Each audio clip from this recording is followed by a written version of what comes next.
असतो मा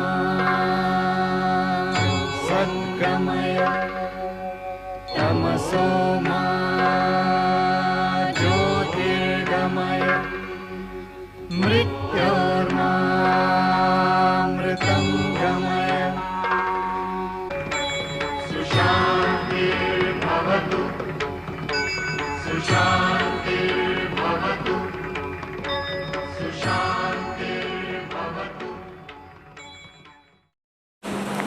नमस्कार दोस्तों, आप सभी का इस एपिसोड में बहुत बहुत स्वागत। कोरोना पेंडेमिक नामक के अधिकार से आज पूरा विश्व जूझ रहा है। मेरे बहुत सारे दोस्तों ने मेरे से रिक्वेस्ट की थी कि मैं एक ज्योतिष आधार पे ये कैलकुलेशन करके बताऊं कि इस पेंडेमिक से मानव जाति कब निजात पा सकेगी। मैंने 4 मई 2021 को एक शॉर्ट यूट्यूब वीडियो बनाया था जिसके अंदर मैंने ये बताया था कि ये कोरोना पेंडेमिक से भारत कब मुक्त होना शुरू हो जाएगा। आप पहले ये वीडियो देखते हैं, फिर उसके बाद में हम चर्चा आगे बढ़ाएंगे। नमस्कार दोस्तों, मेरे बहुत सारे दोस्त जो ये पूछ रहे हैं कि भारत में कोरोना ज्योतिष के अनुसार कब कंट्रोल में आएगा। तो मेरा ऐसा मानना है कि 15 मई 2021 के बाद में कोरोना के एक्टिव केसेस कम होंगे, रिकवरी रेट बढ़ेगी और लोगों में ओवरऑल पॉजिटिविटी का संचार होगा। एक रिसर्चर के लिए सबसे अच्छा दिन या सबसे अच्छी बात ये हो सकती है कि उसकी जो रिसर्च है, उसके जो प्रोजेक्शंस हैं, उसके जो प्रेडिक्शंस हैं, वो वैलिडेट हो सकें। मुझे ये बताते हुए बहुत खुशी हो रही है कि 15 मई 2021 के बाद वास्तव में ही भारत में कोरोना के एक्टिव केसेस कम हो रहे हैं और रिकवरी रेट बढ़ा है। आइए आज हम एक दूसरी बात भी करेंगे। मेरे बहुत सारे दोस्त ये जानना चाहते हैं कि उनकी राशि क्या है, क्योंकि राशि को लेकर बड़ा कन्फ्यूज़न है। जब वो इंग्लिश न्यूज़पेपर पढ़ते हैं तो वहाँ पर डेट के हिसाब से लिखा हुआ आता है, और जब वो भारतीय न्यूज़पेपर हिंदी समाचार पत्र पढ़ते हैं तो वहाँ पर नाम के अक्षर से राशि को बताया जाता है। आज के इस एपिसोड के अंदर हम चंद्रमा, नक्षत्र और राशि के बारे में सारा पढ़ने वाले हैं, समझने वाले हैं। तो आइए इस चर्चा को आगे बढ़ाते हैं। देखिए, आपको ये जानकर शायद बहुत हैरानी होगी कि भारतीय वेदांग ज्योतिष के अंदर राशि की कोई परिकल्पना ही नहीं है, कोई डिस्कशंस ही नहीं है। शायद ये जो कंसेप्ट है ये बेबीलोन या मेसोपोटामिया की कल्चर से आया है, क्योंकि वहाँ पर सन को जो तरजीह दी जाती है, जो इम्पोर्टेंस दी जाती है, इसलिए वहाँ पर जो शब्द भी बोला जाता है वो सन साइन है।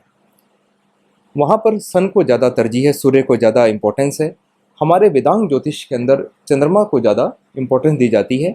और जैसा कि मैंने पिछले भी आपको एपिसोड के अंदर बताया था कि जो constellations are the lunar mansions, ये चंद्रमा के रहने की जगह हैं, जैसा कि ज्योतिष शास्त्र में बताया जाता है। नक्षत्र, तो यहाँ पर भारतीय वैदिक ज्योतिष के अंदर तो नक्षत्र आ जाते हैं, और जो वेस्टर्न कल्चर है उसके अंदर सन की इम्पोर्टेंस है। हमने पिछले एपिसोड के अंदर एक चीज़ और डिस्कस की थी, वो हमने किया था कि साइडेरियल और साइनोडिक लूनर मंथ भी होते हैं और सोलर सिस्टम में भी होते हैं। देखिए, पृथ्वी को सूर्य की परिक्रमा करने में करीब 360 दिन का समय लगता है, और पृथ्वी को ये जो परिक्रमा जो 360 दिन में करती है, यदि हम इसको 12 से डिवाइड करें तो करीब 30 डेज आते हैं। अर्थात सूर्य जो है वो एक राशि के अंदर 1 महीना रहता है। ये वेस्टर्न फिलॉसफी है। हमारे यहाँ पर ये फिलॉसफी थोड़ी अलग हो जाती है। जैसा कि मैंने आपसे पहले भी कहा कि हमारे यहाँ पे लूनर मंथ ज़्यादा इम्पोर्टेंट है, हमारे यहाँ पे चंद्रमा और नक्षत्र ज़्यादा इम्पोर्टेंट है। अब आप देखिए कि 27 नक्षत्र हैं और हर नक्षत्र के 4 चरण हैं। अब आप ये पूछ सकते हैं यहाँ पर कि नक्षत्रों के 4 चरण क्यों हैं। देखिए, हमारे वेदांग ज्योतिष में इसका जवाब मिलता है, और शायद ये जवाब आपको और कहीं भी किसी यूट्यूब वीडियो पे शायद सुनने के लिए ना मिले कि ये 4 जो है चरण क्यों होते हैं। हमारा जो पूरा ब्रह्मांड है ये 5 महाभूतों से बनाया गया है, ऐसा हमारा वैदिक शास्त्र में बताते हैं। इन 5 महाभूतों के नाम कुछ इस प्रकार से हैं। देखिए, पहला है स्पेस, सेकंड फायर, थर्ड भूमि पृथ्वी अर्थ, फिर उसके बाद में एयर, और फिर उसके बाद में वाटर।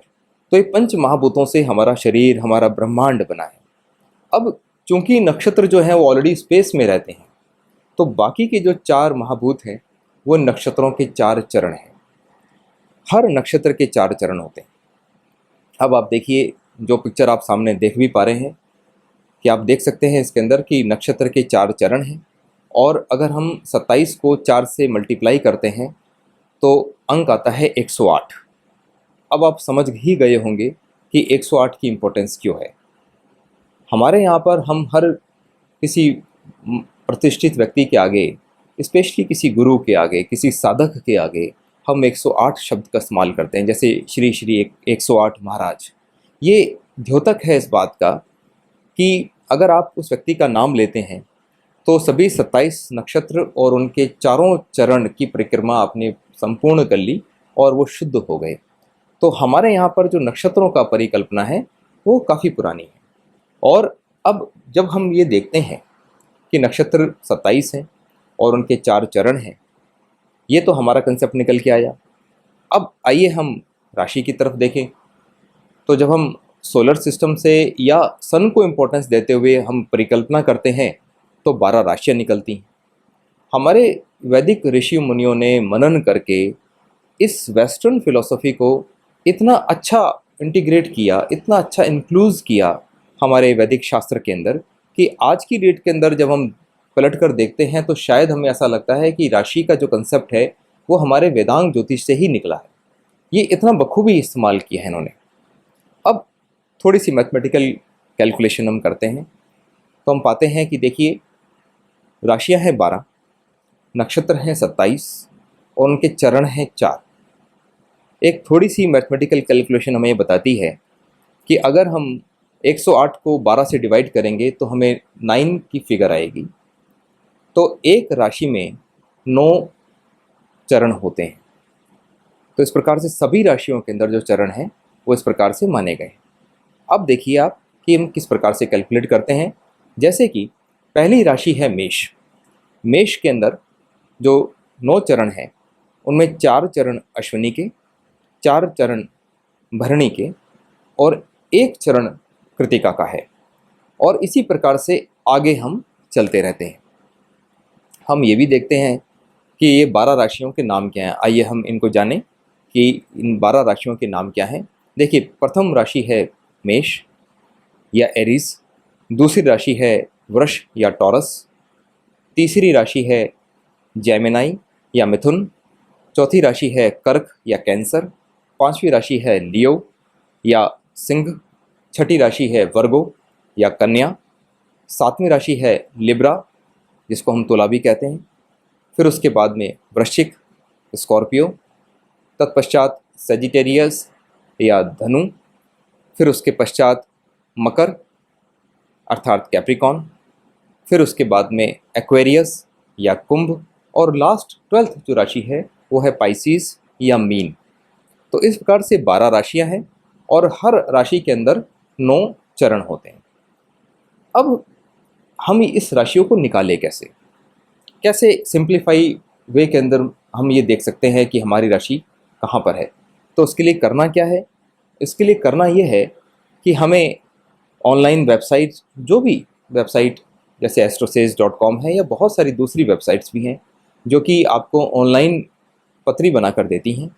तो आप उसके अंदर अपनी डिटेल जैसे टाइम ऑफ, आपका जो टाइम, आपका बर्थ प्लेस और आपकी डेट, ये 3 चीज़ें आप जैसे ही डालेंगे वैसे ही आपकी जन्म पत्रिका बनेगी जिसको हॉरोस्कोप बोलते हैं।